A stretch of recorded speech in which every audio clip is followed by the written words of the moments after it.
السلام علیکم ورحمۃ اللہ وبرکاتہ۔ امید ہے سب خیریت سے ہوں گے۔ ہم نے پڑھا تھا وطن کا بہادر سپوت، اس کے ہم نے خاص الفاظ کی میننگ کیے تھے۔ آج ہم اس کی ریڈنگ کریں گے۔ آپ نے اس کو غور سے سننا ہے اور اس کی ریڈنگ کرتے ہوئے الفاظ کے میننگ جو ہیں وہ آپ نے اپنی بک پہ لکھ لینے ہیں۔ 6 اگست 1928 کو راجہ عبداللہ کے گھر ایک ننھا مہمان کی آمد ہوئی۔ آنا۔ والد نے اس بچے کا نام عزیز احمد رکھا۔ ان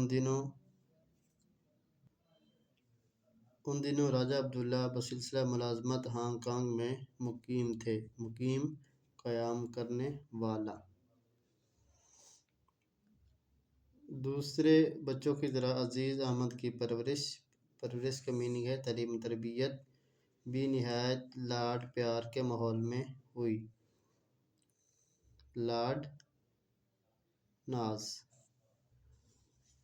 گھنگریلے بالوں والا یہ بچہ، گھنگرالے بال کھائے ہوئے بال، یہ بچہ بہت جلد والدین اور بہن بھائیوں کی آنکھ کا تارا بن گیا۔ آنکھ کا تارا، بہت عزیز احمد نے ابتدائی تعلیم ہانگ کانگ سے حاصل کی۔ دوسری جنگ عظیم کے بعد ہانگ کانگ کے خراب حالات کی وجہ سے آپ کا خاندان اپنے آبائی گاؤں لادھیا، گجرات، پاکستان آ گیا۔ راجہ عزیز بٹی نے 1948 میں پاکستان ملٹری اکیڈمی سے کمیشن حاصل کیا۔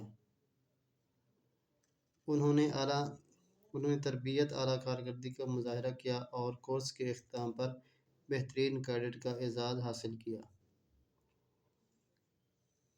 اعزاز خصوصی اہلیت۔ وزیر اعظم لیاقت علی خان نے انہیں اعزازی شمشیر تلوار اور گولڈ میڈل سے بھی نوازا۔ فوجی روایت کے مطابق انہوں نے مختلف چھاؤنی کیمپ اپنے فرائض سر انجام دیے اور ترقی بھی پاتے رہے۔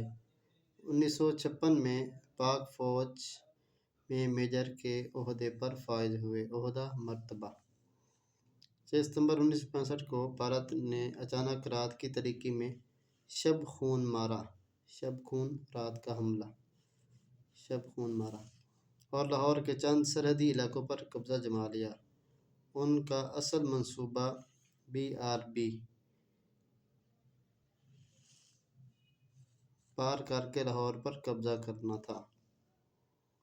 یہ BRB ایک نہر کا نام ہے، یہ آپ نے یوم دفاع کے اندر بھی پڑھا تھا۔ میجر عزیز بٹی ان دنوں لاہور کے مدافعتی علاقے برکی میں آس پاس میں اپنے فوجی دستوں کے ساتھ فرائض سر انجام دے رہے تھے۔ اگرچہ ان کی 2 پلٹونیں BRB نہر کے قریب تعینات مقرر تھیں، لیکن انہوں نے اپنی کمپنی کی قیادت رہنمائی خود کرنے کا فیصلہ کیا اور اگلی پلٹون کی کمان سنبھالی۔ دشمن مسلسل حملہ کر رہا تھا، لیکن میجر عزیز بٹی دشمن کی پیش قدمی آگے بڑھنے کا پیش قدمی پر گہری نظر رکھے ہوئے تھے۔ وہ ڈٹ کر دشمن کا مقابلہ کر رہے تھے۔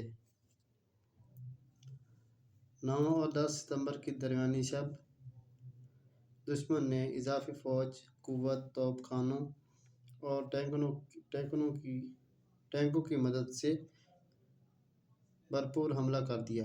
دشمن لگاتار کا میننگ ہے مسلسل اپنی فوجی طاقت میں اضافہ کر رہا تھا۔ ان حالات کے پیش نظر دفاعی حکمت عملی، حفاظتی تدابیر۔ حکمت عملی کے مطابق انہیں علاقہ چھوڑ کر پیچھے آنے کی ہدایت کی گئی، مگر وہ دشمن کا مقابلہ بڑی جرأت اور شجاعت سے کرتے رہے۔ دشمن سے لڑائی چوتھے دن میں داخل ہو چکی تھی۔ میجر عزیز بٹی نے ایک لمحے کے لیے بھی، لمحہ منٹ، ایک لمحے کے لیے بھی آنکھ نہیں جھپکی، آنکھ نہ جھپکنا، ہلکی سی نیند۔ وہ لگاتار مسلسل جاگ رہے تھے۔ جب انہیں آرام کا کہا جاتا تو ان کا ایک ہی جواب ہوتا کہ ان حالات میں آرام کیسے کر سکتا ہوں، آرام، سکون۔ اب نہر کے ایک طرف بھارتی فوج تھی اور دوسری طرف پاکستانی فوج۔ دشمن کی مسلسل کوشش تھی کہ وہ کسی طرح نہر پار کر لے۔ اس مقصد کے لیے وہ بار بار بدل کر حملہ کر رہا تھا۔ دشمن کی نقل و حرکت، ایک جگہ سے دوسری جگہ جانا کا جائزہ لینے کے لیے عزیز بھٹی کو کسی اونچی جگہ پر جا کر دشمن کی نقل و حرکت کو دیکھنا پڑتا تھا۔ یہ پرخطر کام اس بہادر مرد مجاہد کی ہمت کو مات نہ دے سکا۔ مجاہد، جہاد کرنے والا، مات دینا، شکست دینا۔ زمینی حملوں کے بعد دشمن کی فضائیہ نے بھی اس جگہ پہ ماری شروع کر دی جہاں پاک فوج ڈٹ کر مقابلہ کر رہی تھی۔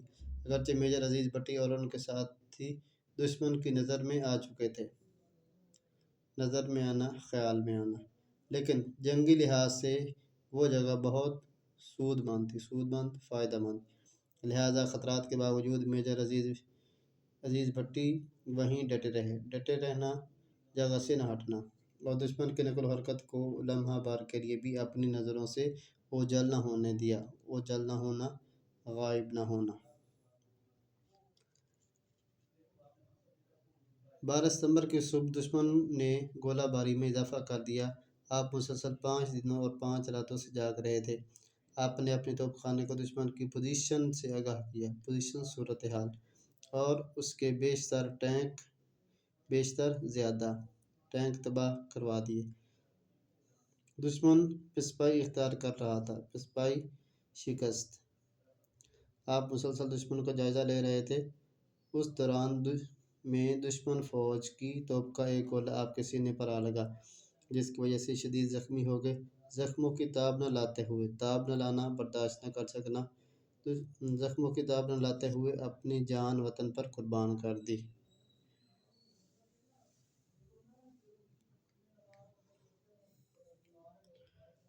قوم کے اس بہادر سپوت نے 12 ستمبر 1965 کو جام شہادت نوش کیا۔ شہادت کا مرتبہ پانا۔ ان کا جسد خاکی مٹی سے بنا ہوا جسم ان کے آبائی گاؤں میں لادیاں لے جایا گیا، جہاں انہیں مکمل فوجی اجازت کے ساتھ دفن کیا گیا۔ بہادری اور جرأت کا اعلیٰ ترین مظاہرہ کرنے پر انہیں 12 ستمبر 1965 کو افواج پاکستان کے سب سے بڑے اعزاز نشان حیدر سے نوازا گیا۔ قوم کا یہ بہادر ثبوت ہمیں یہ سبق دے گیا کہ ضرورت پڑنے پر ہمیں وطن عزیز پر جسم، من، دل، تن، خیال نثار کرنے سے بھی دریغ نہیں کرنا چاہیے۔ تو یہ جو ہے میجر عزیز بھٹی کے حوالے سے اس چیپٹر کے اندر بتایا گیا ہے ان کی بہادری اور کیسے جو ہے انہوں نے دشمن کا مقابلہ کیا، کیسے جو ہے وہ ڈٹ کر کھڑے رہے اور اپنی وطن پر قربان ہو کر اپنی جان کا نذرانہ جو ہے پیش کیا، لیکن دشمن کو جو ہے انہوں نے روک کر رکھا اور جان کا نذرانہ پیش کر کے اس وطن کی عزت، ناموس اور اس کی حفاظت کا فریضہ جو ہے وہ انجام دیا۔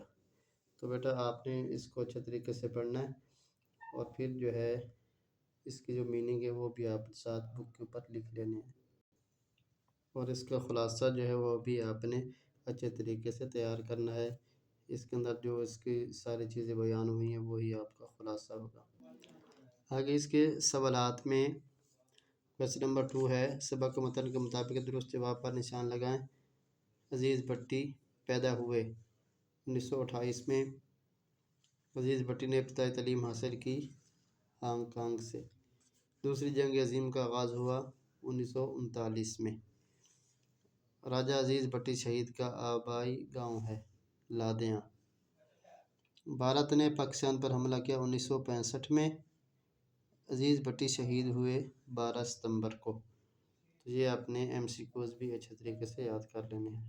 اور جب آپ کا کام مکمل ہوگا تو آپ لوگوں نے